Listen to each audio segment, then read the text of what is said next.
টি-20 বিশ্বকাপ নিয়ে কার্যত দেয়ালে পিঠ ঠেকে গিয়েছে পাকিস্তান ক্রিকেট বোর্ডের।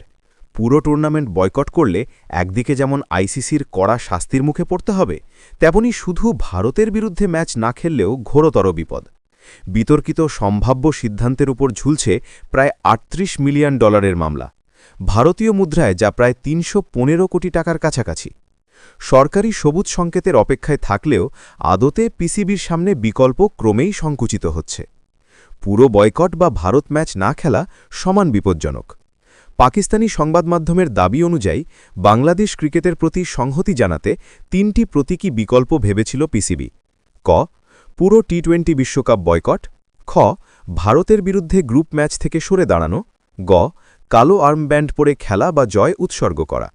যদিও রেব স্পোর্টসের রিপোর্ট অনুযায়ী প্রথম দুটি বিকল্প কার্যত অচল, কারণ পিসিবি ইতিমধ্যেই আইসিসির সঙ্গে মেম্বার পার্টিসিপেশন এগ্রিমেন্টে সই করেছে। এই চুক্তি ভাঙলে সরাসরি আইনি ও প্রশাসনিক শাস্তির মুখে পড়তে হবে। ৩১৫ কোটির ধাক্কা কেন? আসছে ১৫ ফেব্রুয়ারি ভারত পাকিস্তান ম্যাচ, সম্প্রচার দুনিয়ার সবচেয়ে লাভজনক খেলাগুলোর একটি। একাধিক সংস্থার বিজ্ঞাপন, স্পন্সরশিপ, ব্র্যান্ডেড শো সব মিলিয়ে এই একটি ম্যাচের আর্থিক মূল্য প্রায় $৩৮ মিলিয়ন, অর্থাৎ ৩১৫ কোটি টাকা। ভারতের বিরুদ্ধে মাঠে না নামলে সমস্ত সম্প্রচারকারী সংস্থা একজোট হয়ে সরাসরি পিসিবির বিরুদ্ধে ক্ষতিপূরণ মামলা ঠুকতে পারে। রিপোর্টে স্পষ্ট বলা হয়েছে, এই আর্থিক ঝুঁকি পিসিবির পক্ষে বহন করা কার্যত অসম্ভব। আইসিসির শাস্তি ও সরকারের শেষ সিদ্ধান্ত।